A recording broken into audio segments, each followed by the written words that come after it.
Hello and welcome to this presentation by the Theology Committee of the International Council of Christians and Jews. We are offering a presentation on each of us from the committee on the gift of the feast of Pesach and Easter. My name is Michael Trainor, and I'm the chair of the committee. Present with me are Debbie, Weissman, Pavol, Bargár, Celia Deutsch, Patrick Morrow, Ulrike, Offenberg, and each of us in our own way will offer our own reflections and introduce ourselves. So thank you for joining us, and I'd like to hand over now the opportunity for Debbie to reflect with us on her contribution.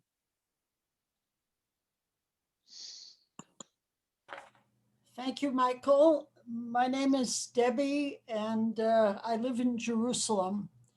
And for me, Pesach this year will be of special significance because last year we were under lockdown and I had to spend the whole festival alone. And what was particularly difficult, the first night, the Seder, I'll mention something about the Seder in a moment, I was alone. And this is a time that people should be together. So this year I will be with friends and then later in the week with family. And I'm very much looking forward to it. I want to make 4 points about Pesach because my colleague Ulrike will have a lot more to say. And I think the first point is really the significance of the number 4 in connection with Pesach. You know that on the first night, or in the diaspora, sometimes it's 2 nights, you're supposed to drink 4 cups of wine. And to tell you the truth, when I was alone for the Seder, by the 2nd cup, it didn't bother me if there was no one else there. So I was enjoying myself. You also have the 4 children, or sometimes 4 sons, who ask questions. And it's possible that this kind of creates a square or a rectangle, I'm not sure, that represents the table, although some tables are round. But it may have its origins in the Greco-Roman symposium. And the Seder is very much akin to the symposium.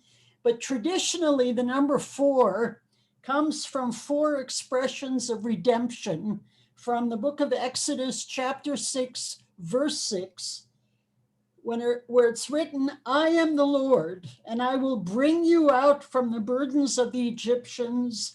I will deliver you from their bondage. I will redeem you with an outstretched arm, and I will take you to me for a people.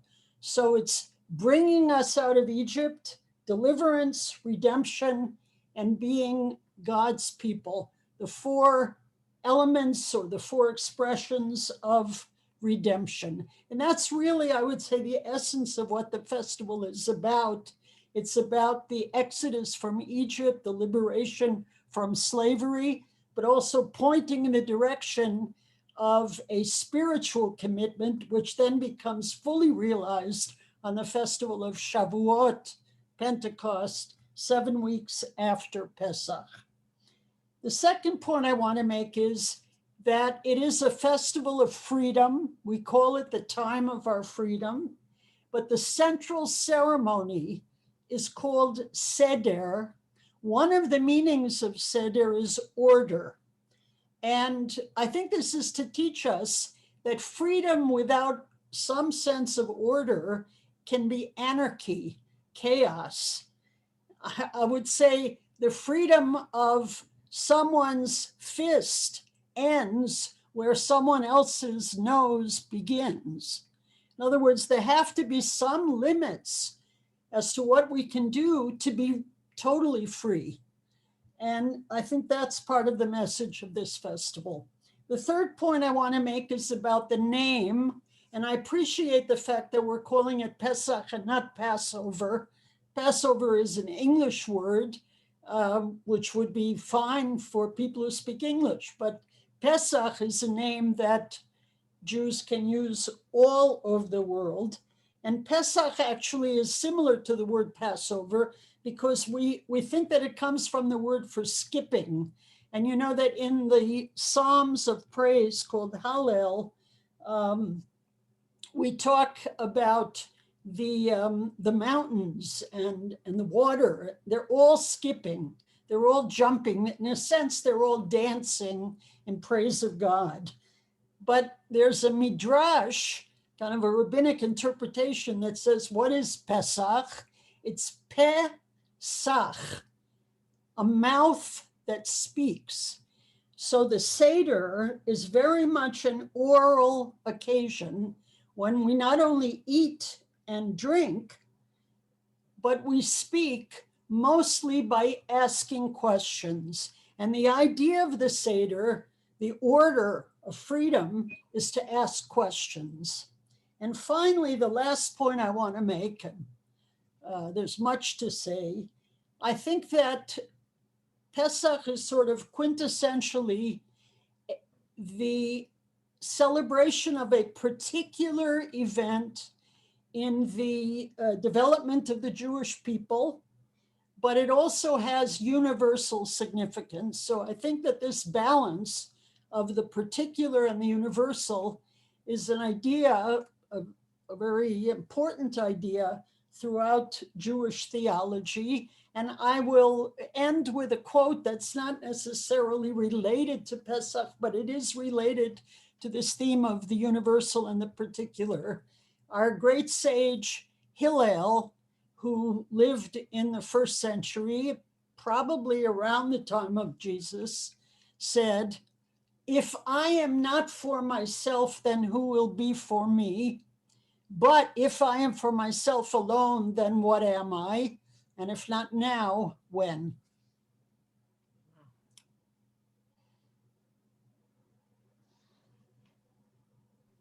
Debbie, thank you. And beautiful. Pavol, please offer your reflections. Thank you, Michael. Hello, my name is Pavol. I'm based in Prague, where I work as a theologian, and I serve on an executive board of the ICCJ. And I'm very happy for what Debbie said about the meaning of Pesach and significance as liberation and freedom and deliverance. I would like to follow up on some of these ideas from my particular perspective. It is written from a Protestant Christian perspective, and I would like to reflect on a Pesach tradition to see how Christians can be inspired by and learn from Jewish tradition without trying to appropriate that tradition, but to learn respectfully and be inspired. My focus here is on the Exodus story, when the people of Israel were rescued by God from their slavery in Egypt. In my reading of this story, the motive of liberation is foregrounded with its many features: political, socio-economic, religious, cultural, psychological, and I'm sure that there can be many more aspects. In Christian tradition, I would suggest the event of the resurrection of Jesus is foundational, as it is from the vantage point of the resurrection that Christians live their lives and understand their faith. I believe that the resurrection event can be helpfully interpreted in terms of liberation, with regard to the many dimensions of this term. Let us now outline three aspects that Christians can learn from Jewish tradition if they want to perceive the resurrection as liberation. First, liberation is never a fait accompli, a finished deal. To the contrary, it is an ongoing task that each individual and each community are faced with always anew. The people of Israel was liberated to live in freedom.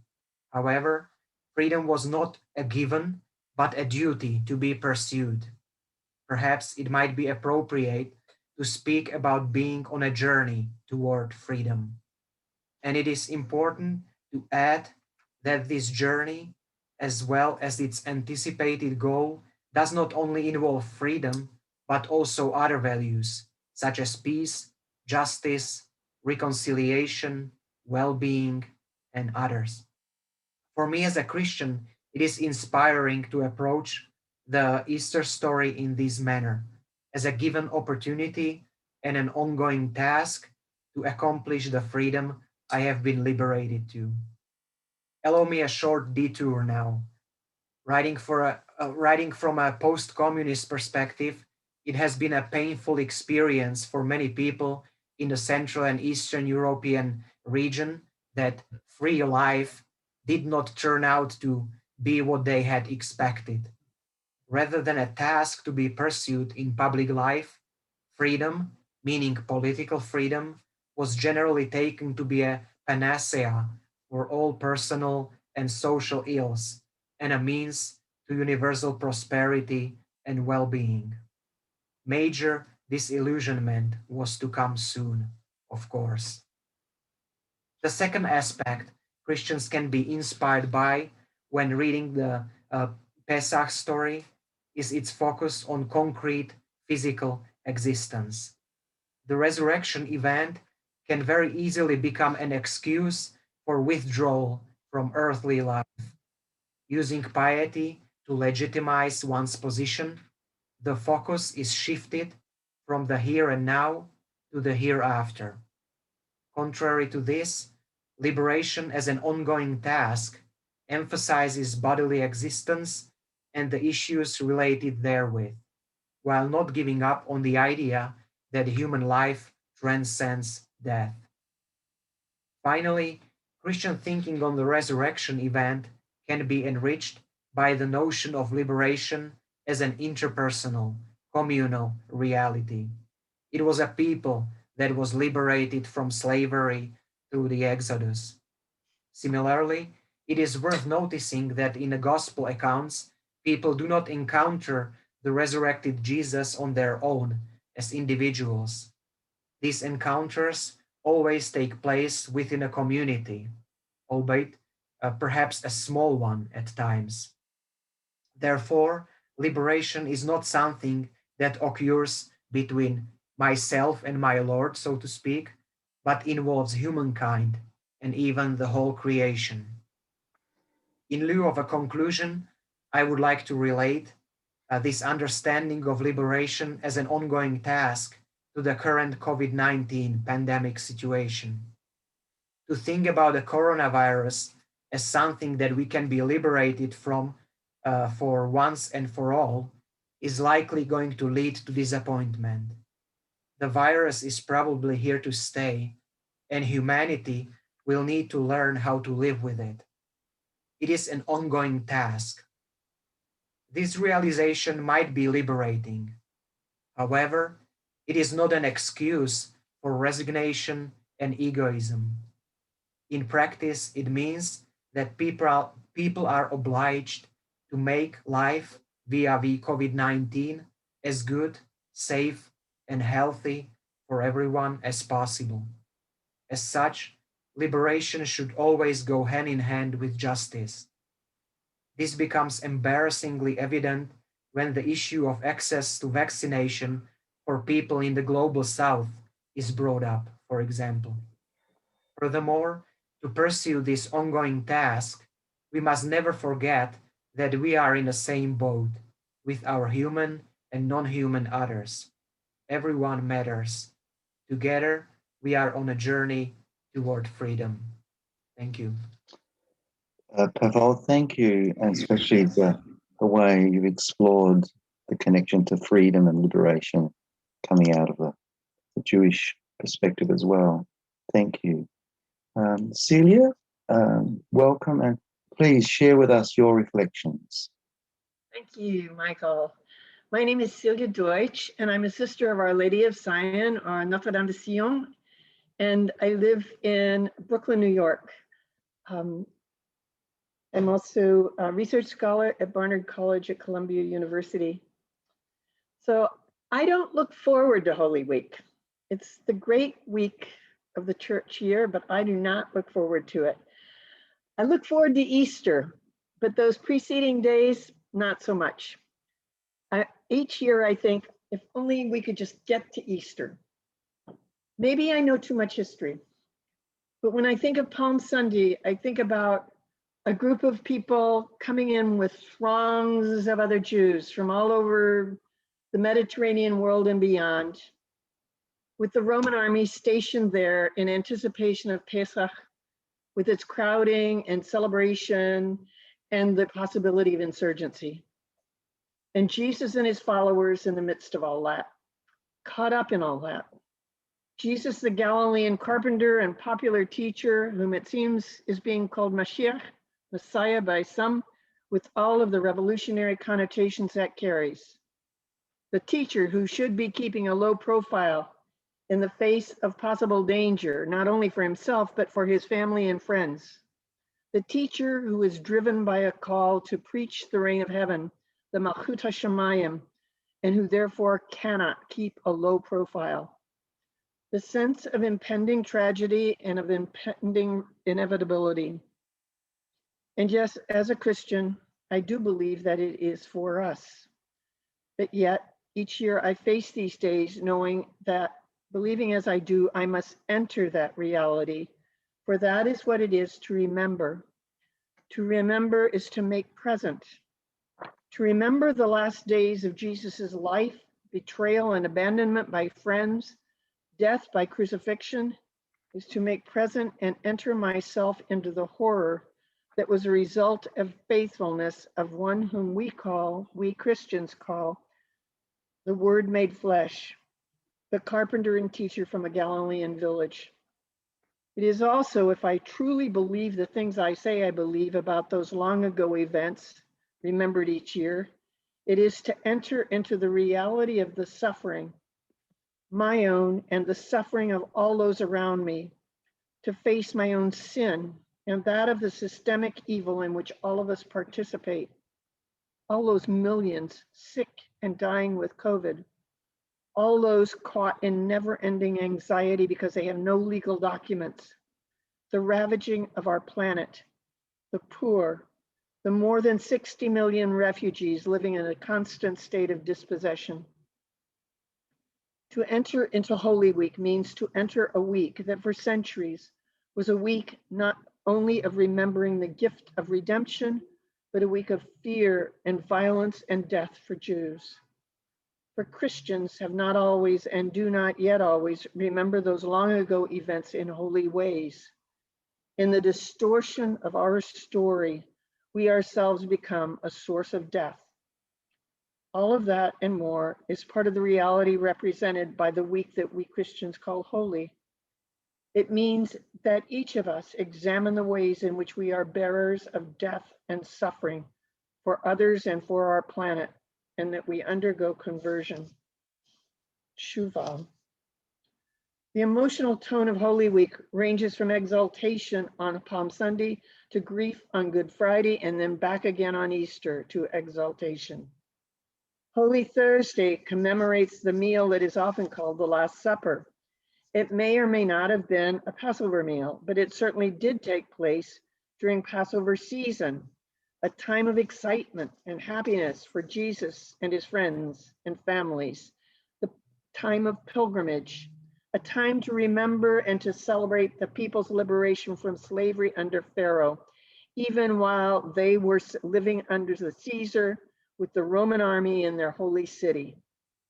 Holy Thursday is marked by joy as we commemorate the gift of the Eucharist, but the joy is tinged with grief. At the end of the evening's liturgy, the altar is stripped bare, reminding us that Jesus was stripped naked by the Roman soldiers. Slaves and insurgents were crucified naked.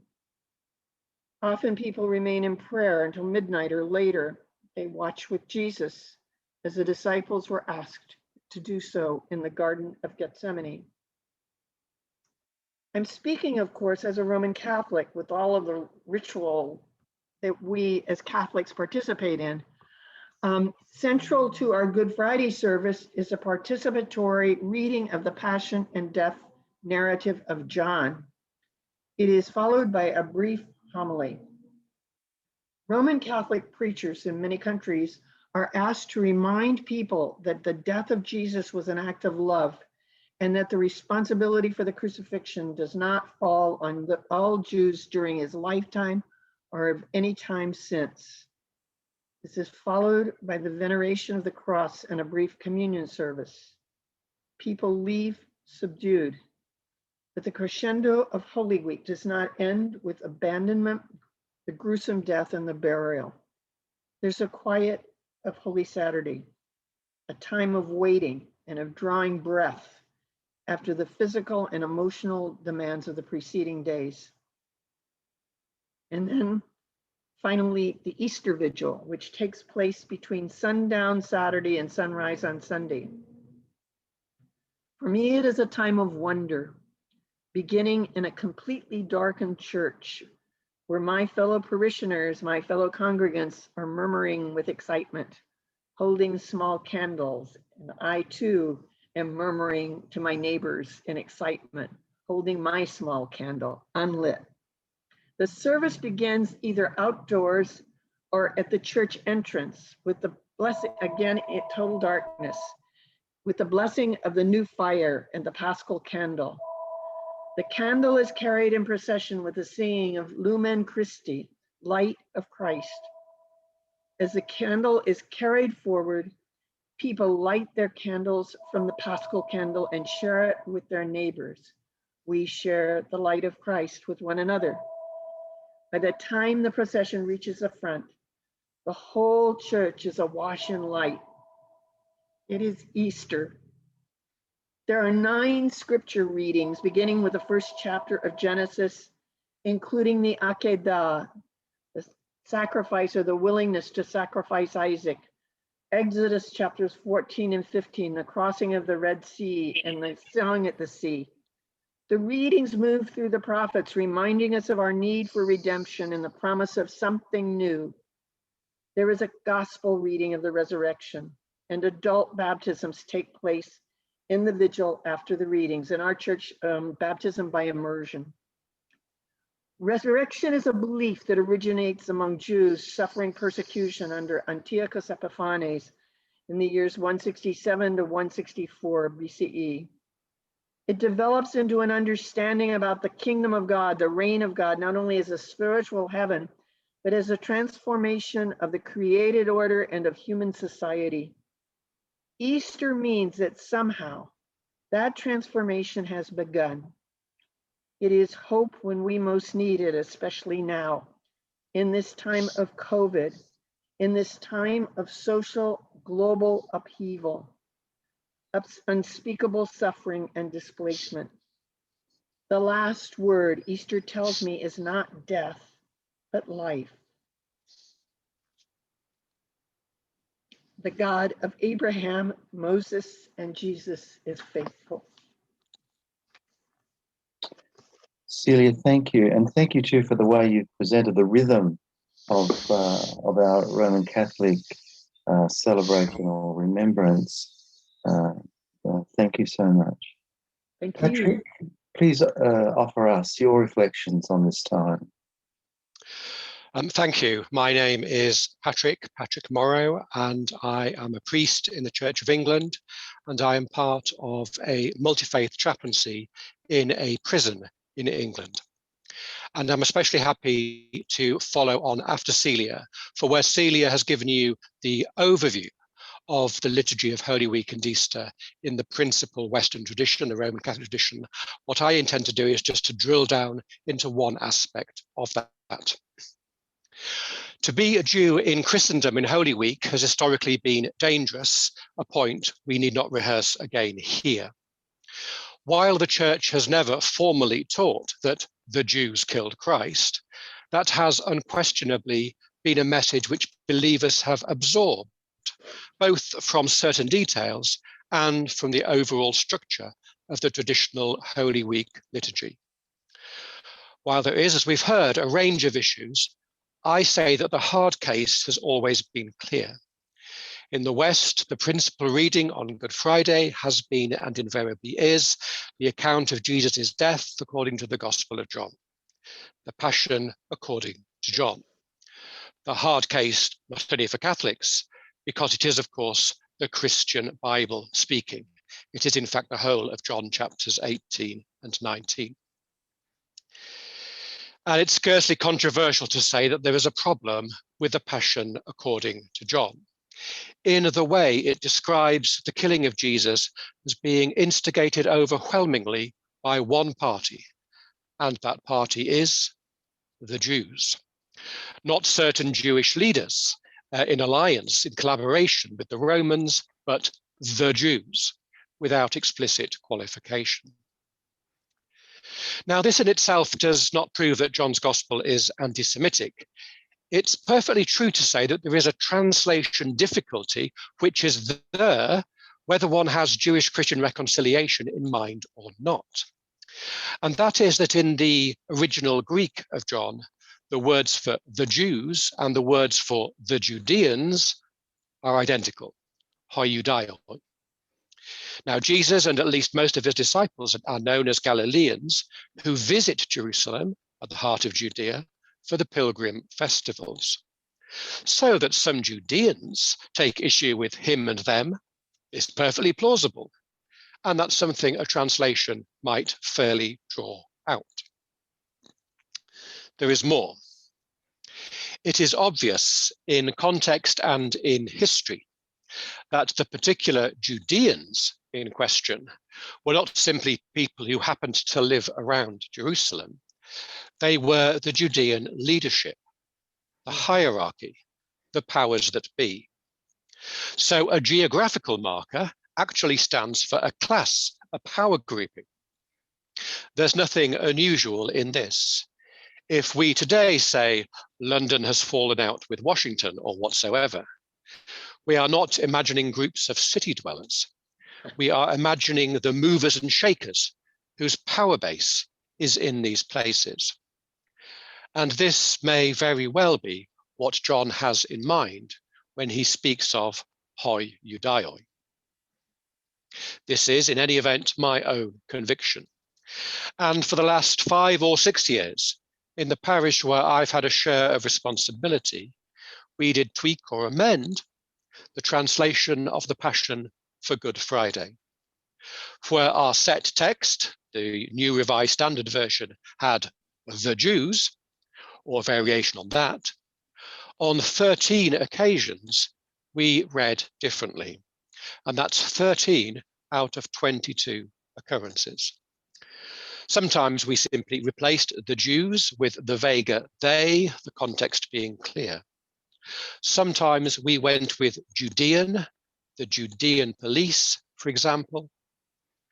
Mostly we read the religious leaders, and that's on 6 of those occasions. Now, I'll be candid. We did not discuss these changes with the congregation before we made them the first time round. This, I hold, is forgivable. It allowed us to test whether anybody noted a change, or at least a change so great they thought it was something to raise with us. And it happens that nobody did, which you can interpret in a variety of ways, of course. The next year I preached on the changes to explain that they were anything but capricious.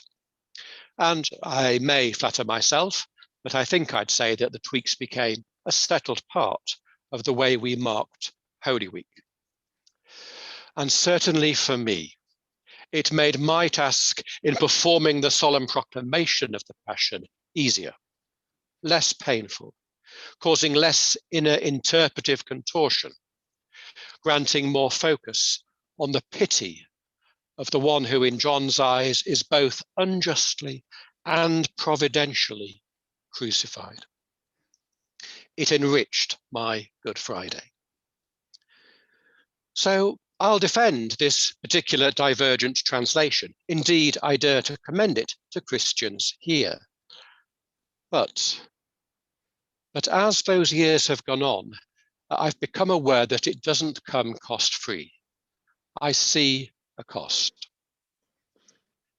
6 of the references to the Jews, the Judeans, hoi Judaioi, are to the title Pilate chose for Jesus, or rather for the cross of Jesus, the King of the Jews. And that's 6 out of 22 references, or over 1/4. Surely, doesn't it, that drops the strongest hint that John is deliberately crafting a contrast between those who fail Jesus and those whose leader Jesus truly is. There's a deliberate mirroring here, referencing an irony or a paradox or a tragedy.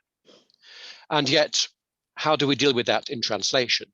To have Pilate call Jesus the king of the religious leaders is not a translation option. It just destroys all drama. Now, the drama, as I've reset it out here, is unlikely to be one that we ourselves like.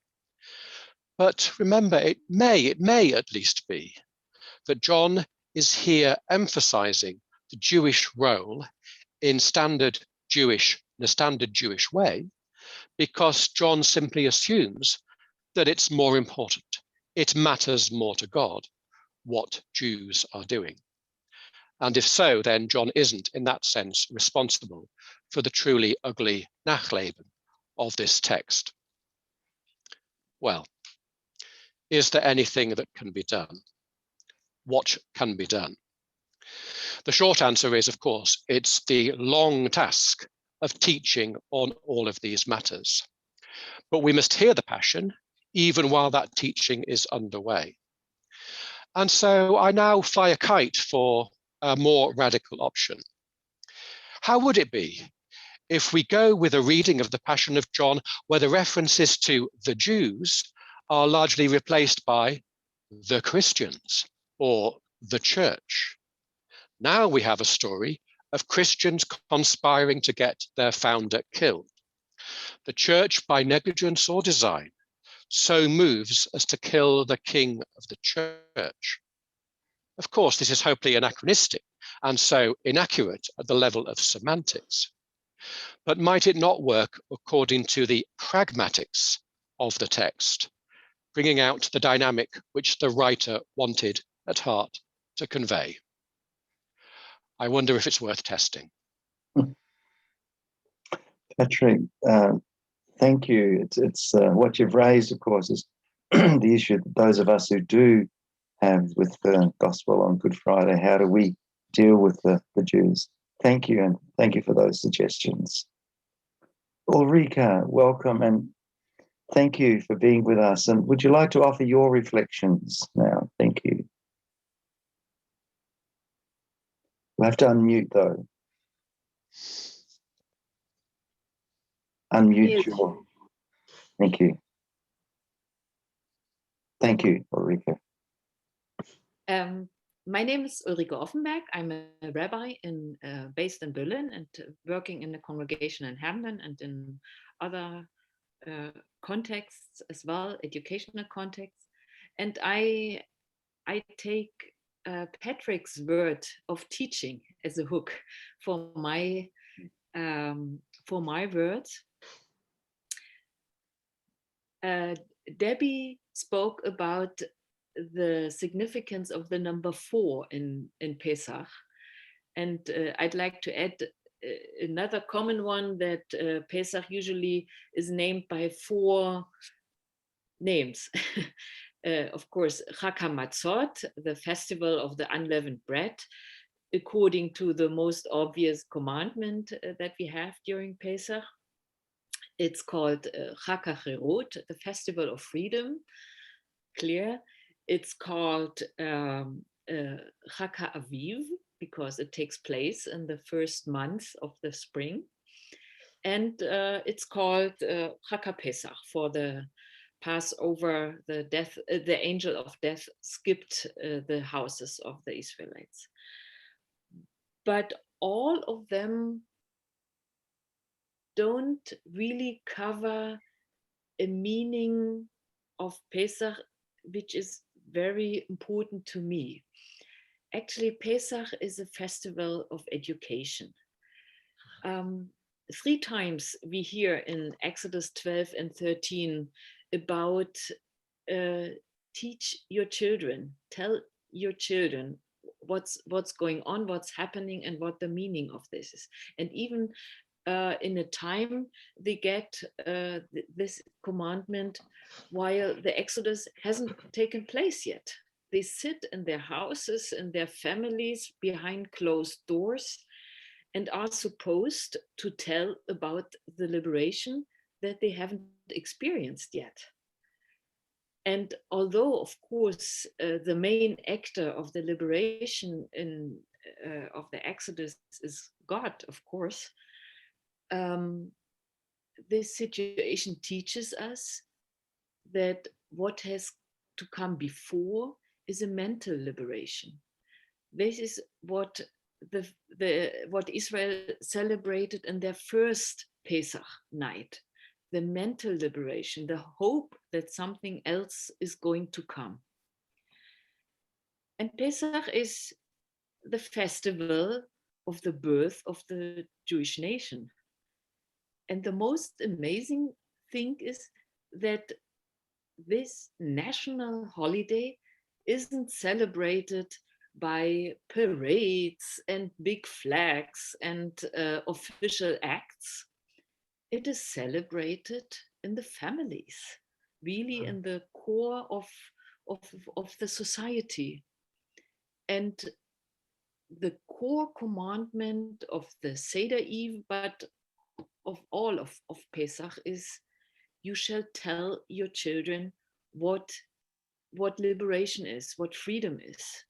And don't tell them some historic depiction of what happened a few thousand years ago, but tell them how you were liberated and how you experienced freedom, and what maror, the bitter herbs, and what matzah, the bread of poverty, means to you. And tell it in a very lively way, and bring your children to ask and raise their curiosity.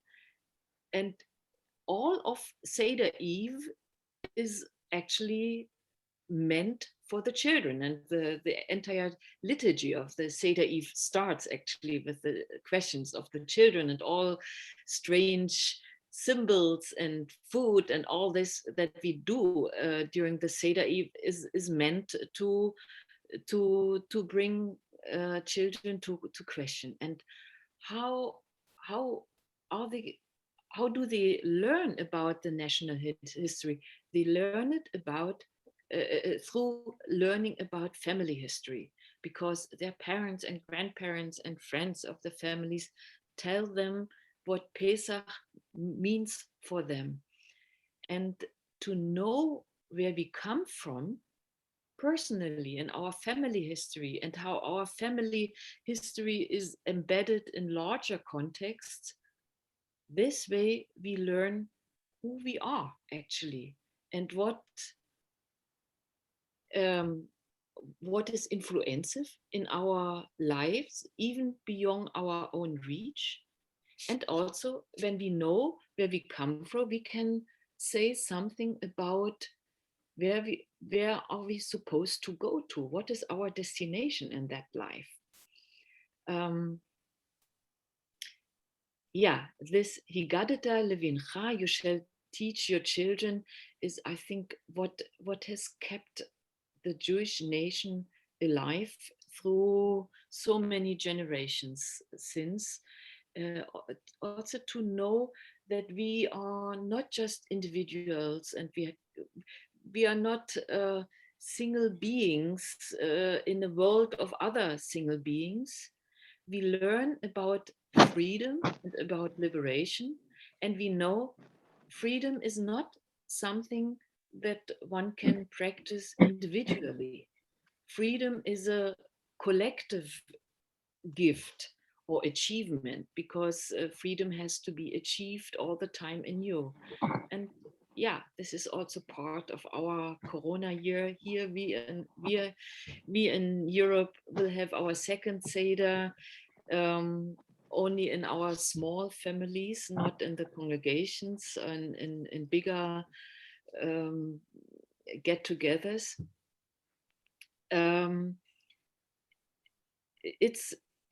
how we practice individual responsibility. We cannot have an individual freedom if we don't take the fate of our neighbors, and not only those in our town or in our country, but as you said, regarding the vaccinations, this is a pandemic and all the world is involved, and we can solve it only if everyone in this world can benefit from freedom.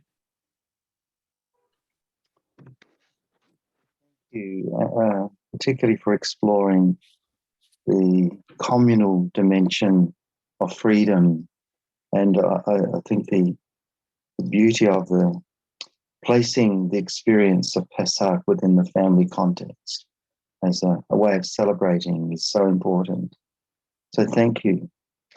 So I'll offer my reflections. My name is Michael Trainor.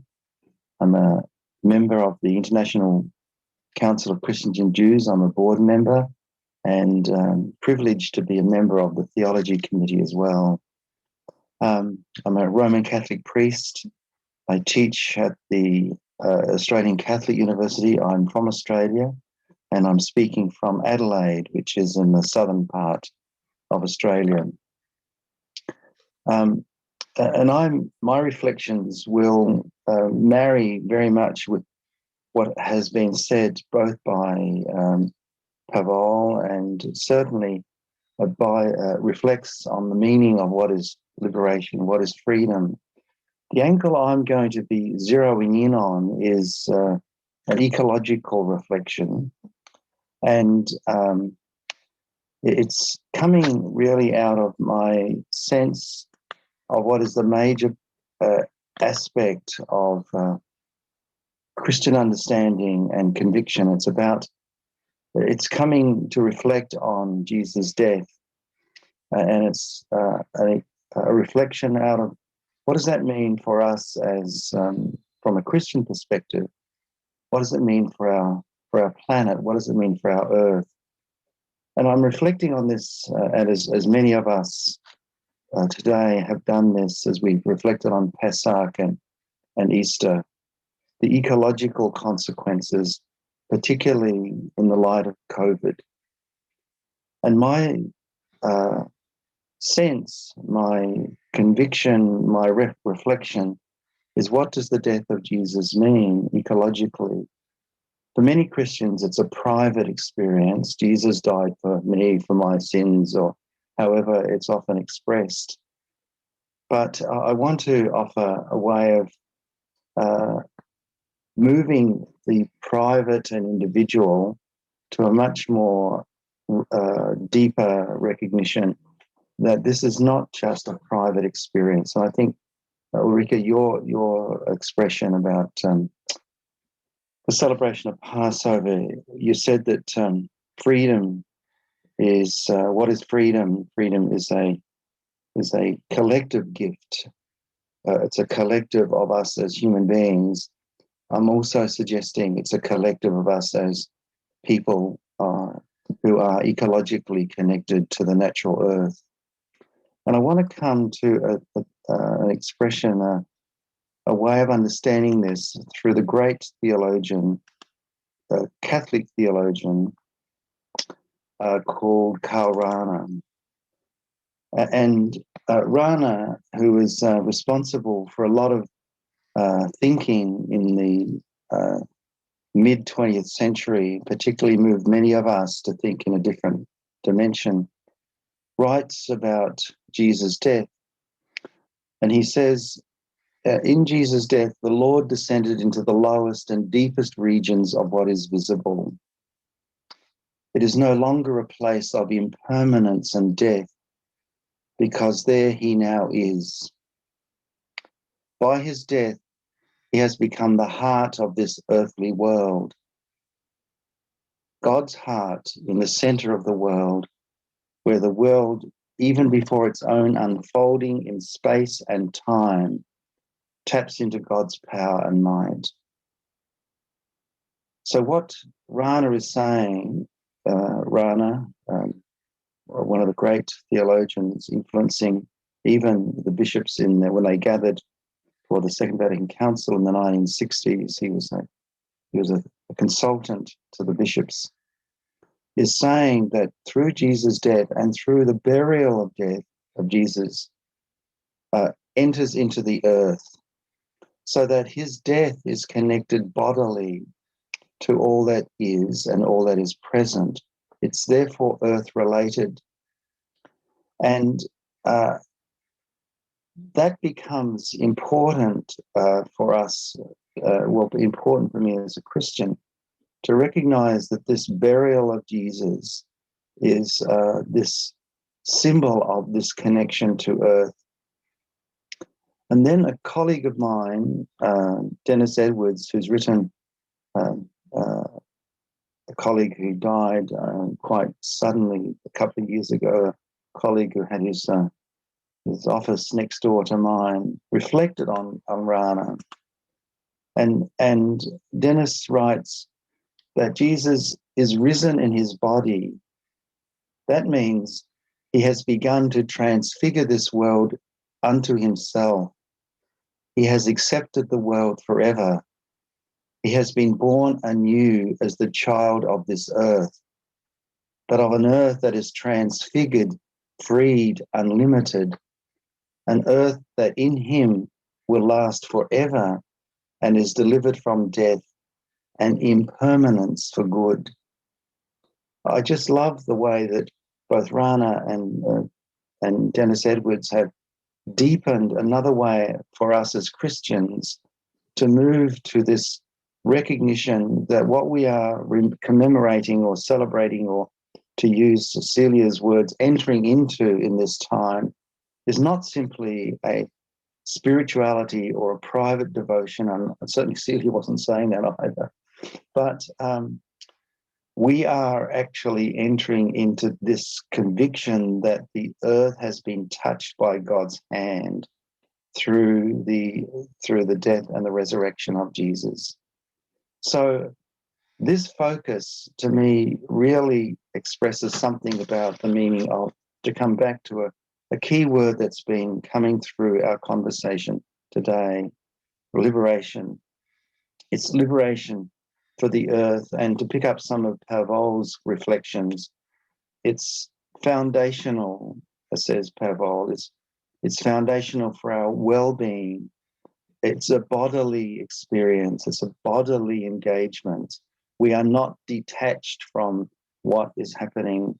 So this liberation is bodily, it's physical, and it's to pick up the metaphors coming through what Rana offers and what Dennis offers. It's also earthly, or the language I'm using, it's ecological. It's connected to Earth's very being. God enters into this being through what happens to Jesus. So that's my contribution to our conversation. And so we have about 10 minutes of interaction amongst ourselves. And so can I invite us then into this conversation, which I have found, I must say, very rich, given the various angles that each of us have pursued. So who would like to begin this conversation, interacting with what others have presented? I was thinking as we were speaking, the last time we did this was before Advent and Hanukkah. And I made a strong point then that Hanukkah is totally unrelated to Christmas. And, you know, they share the common motif of light, but that's about it. And let's not compare. And tonight, I'm feeling how deeply connected our traditions are, and how there is a close connection between Pesach and Easter. And I'm feeling it very much this evening. And I was very enriched, Debbie and Ulrike, by your reflections on Passover, the skipping, the life, the energy, and the whole meaning of remembrance within the small family tradition. It's a beautiful reminder to me. Ulrike mentioned this, and I didn't. the theme of nature, spring, Mm. earth. You know, we read, at least in the Ashkenazi tradition, we read the Song of Songs on Pesach. And it's very deeply connected to nature, the land, birth. These are strong themes in the Haggadah a little bit, but also in Song of Songs. Mm. Can I just add a little coda to that? And that is, it's quite plausible to interpret the encounter that Mary Magdalene has with the risen Lord in John's Gospel as being a kind of midrash on the Song of Songs. Mary's desperation to find the one he loves. Tell me where you have laid him. And there are other linguistic resonances as well. Wow. So even at that level, there are resonances. Mm. Can I say something to that? Well, first of all, I'm very grateful to all of you for really this stimulating and rich conversation. I'm learning a lot, and throughout your talks, I've been looking for some common threads, some common motives that appeared in our talks, and I think pretty much in everybody's talk, there were, at least I discovered 3 of them. Then we spoke about the significance of what could be called liturgies, how important it is for our faith, for our life. This what could be called liturgy is what we say and what we do in our rituals and in our stories there. And really, so that's the first aspect, liturgy. The second one would be stories, the power of stories, the way we tell them. We tell about who we are, the way we remember, how we remember, and how we teach our children, how we teach our family members. So that's important to passing this on, and that can have constructive significance and impact, but it can be also very destructive. So that matters a lot. And then the final point, the motive of liberation, freedom, deliverance, and how impact it has on transformation of reality.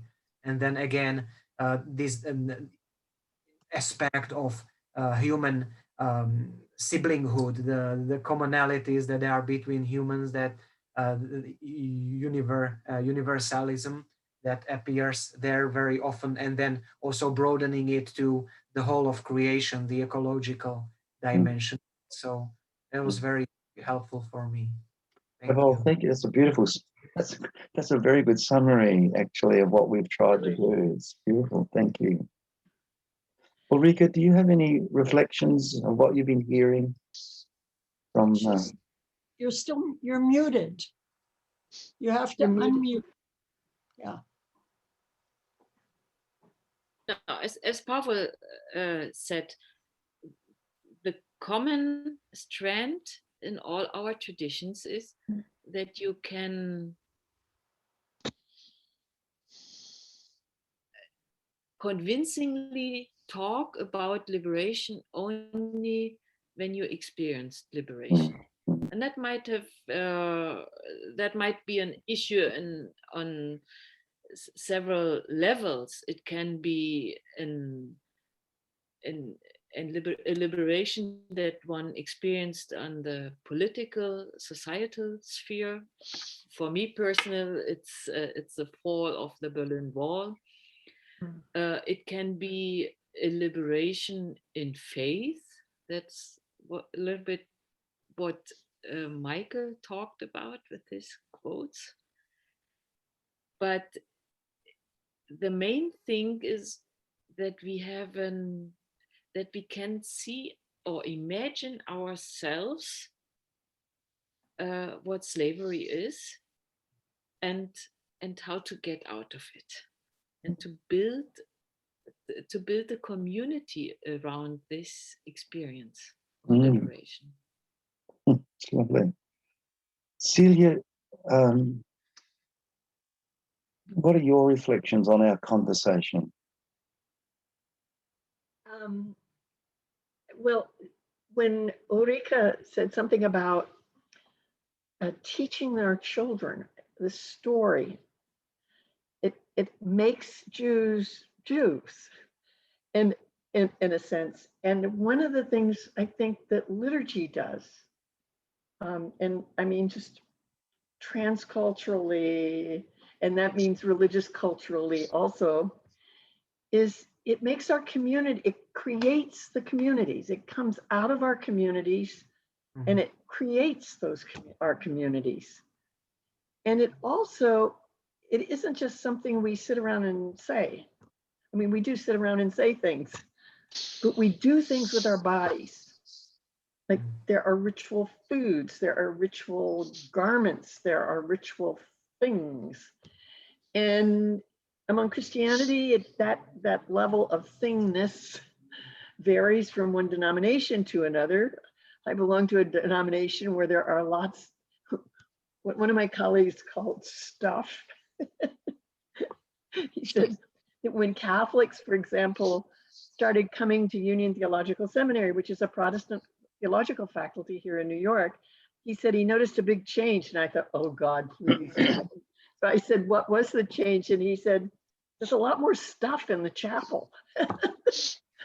So, and that stuff has something to do with bodiliness that Rainer talks about, I think.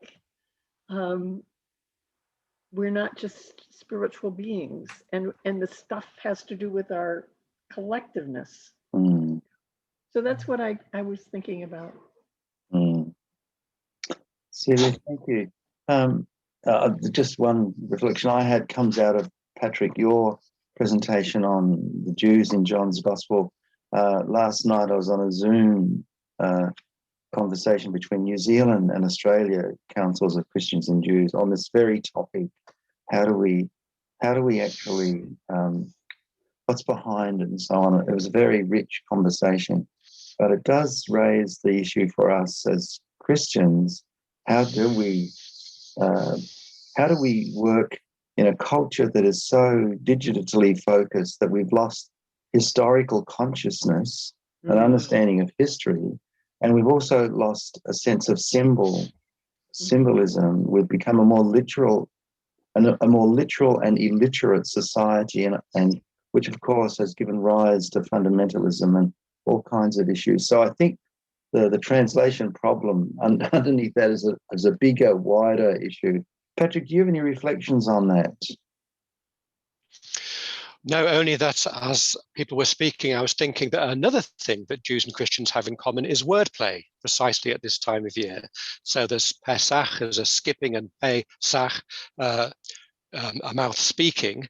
Well, quite early on, of course, the church fathers who took the word Pascha as the equivalent of Pesach and related it to the word pathe, to suffer, which it isn't etymologically, but that connection was made in the same way that the rabbis made midrashic connections that weren't necessarily what the linguistic experts would say.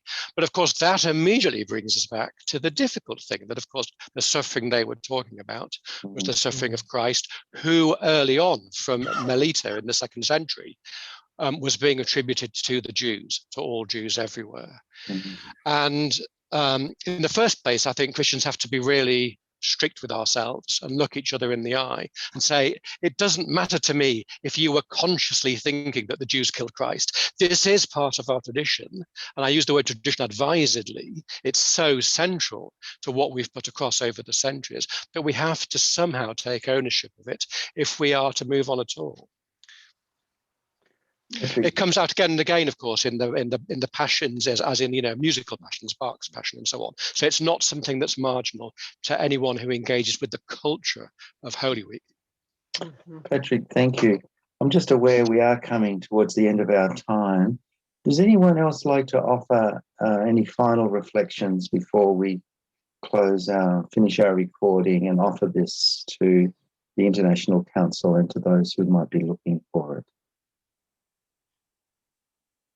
Okay, so I think we should wish everyone who listens or watches this a very both a happy and a meaningful festival, whatever festival it is that they're celebrating.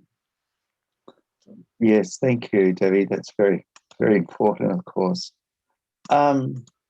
So On behalf of the International Council of Christians and Jews, behalf of the Theology Committee of the International Council, on behalf of Debbie, who is in Jerusalem, Pavol in Prague, Celia in New York, Patrick in London, Ulrike in Berlin, and myself in Adelaide, South Australia. Thank you for being with us. And again, along with Debbie and all of us, we wish you all the blessings of this sacred time for both our traditions.